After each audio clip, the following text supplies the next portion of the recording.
Oregon legal insurrection. Does the administration still plan to abide by that ruling? Well, the administration filed an appeal this morning with the Ninth Circuit. I would note the administration won an identical case in the Ninth Circuit just a few months ago with respect to the federalizing of the California National Guard. Under Title 10 of the U.S. Code, the president has plenary authority. Stephen? Stephen? Hey, Stephen, can you hear me? All right, this should be the biggest news story in the country. This was not a gaffe. This was not a glitch. Stephen Miller, one of Trump's closest aides, calmly declared on national television, CNN, that Donald Trump has plenary authority. And he realized what he had said. He went silent and froze. They went to a break. And when they came back, he gave the answer again with no mention of plenary authority. Now, most people don't necessarily know what this means. What this means is unlimited, unchecked power. This is the kind of power a king would have. This is the kind of power a dictator would have, not a president in a democracy. Let's check out the clip, and then we will talk about it. Oregon legal insurrection. Does the administration still plan to abide by that ruling? Well, the administration filed an appeal this morning with the Ninth Circuit. I would note the administration won an identical case in the Ninth Circuit just a few months ago with respect to the federalizing of the California National Guard. Under Title 10 of the U.S. Code, the president has plenary authority. Stephen? Stephen? Hey, Stephen, can you hear me? It seemed, Stephen, I apologize. It seems like we're having a technical Oregon legal We're having a technical issue, but there was no technical issue. That was not a freeze because of a bad connection. He was still blinking. We could hear him. Everybody could hear everybody. The more likely scenario is either Stephen Miller realized by himself, or there was someone off camera or somewhere near there going, no, no, no, no, no. You just said the quiet part out loud. This was not a loud, unhinged rant from Stephen Miller. He did those during this interview. We'll get to those later. This was something that he didn't stumble across, that phrase plenary authority. This is something he believes and he means. And the problem is that that phrase, maybe it's supposed to be rolled out later.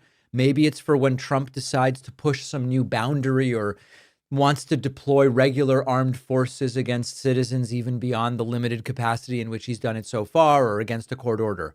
And CNN appears to have helped to bury it. Instead of challenging Miller on this wildly unconstitutional claim, they cut to a break, claimed a technical issue, came back with a do-over. Miller didn't mention plenary authority, and the host didn't mention, hey, before you said plenary authority. I don't know if CNN is protecting Stephen Miller outright. I don't know if it was a moment of the host forgot. I don't know. But Stephen Miller really gave the game away because it exposes what this administration really believes. Trump's power should be absolute. We suspected that's what they believed. We know that that's what Donald Trump wants. And the legacy and corporate media has sort of quietly helped to cover it all up. You don't end up with a full-fledged authoritarian state with tanks in the streets on day one. It starts with stuff like this. An aide says, oh, the president has plenary power. And everybody just kind of shrugs, and CNN gives him a redo and he doesn't mention it, and that's it. This is the language that authoritarian leaders have used to justify total control. In 1933, Hitler pushed through the so-called Enabling Act, which said, oh, he needs full power to restore order. And what that meant was that any decision, decree, or law flows directly from him, unchecked by courts, unchecked by the parliament. And that idea is that one person, usually one man, overrides every other institution. And the parallels are really scary. I mean, We don't talk about Hitler often on this program, but what we are talking about is using existing mechanisms like emergency powers and national security laws to dismantle democracy from the inside out. And that's what makes Stephen Miller's statement so dangerous. When plenary authority comes out of the mouth of someone that works for the president, it is a test balloon. This is an insight into what they're thinking about. And it's the same playbook that we've talked about. You normalize the language of dictatorship. You get the media to kind of shrug, or maybe we don't really know what that means. And by the time people realize what's happening, you've hollowed out the rule of law from the inside out. Please make sure that people see this. Everyone you know should understand what just happened. Make sure you like this video. Make sure to share this video, because once plenary authority becomes accepted language, it is way too late. Donald Trump cannot stop talking about a group of, quote, beautiful black women that he saw on TV. Here are 3 times in the last week where he tells an almost identical story to justify bringing the National Guard into Chicago. Beautiful black women are wearing a MAGA hat last night on television. Beautiful people. And they said, we don't care who comes, just stop the crime. They don't care, frankly, they don't care if it's National Guard and military.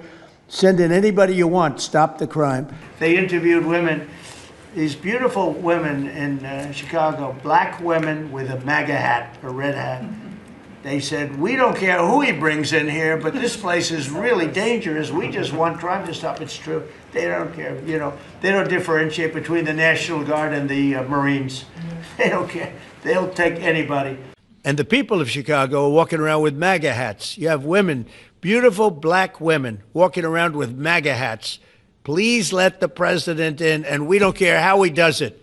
They're not interested in National Guard or Army, Navy. Bring them in. Marines, bring in the Marines. They just want the crime to stop.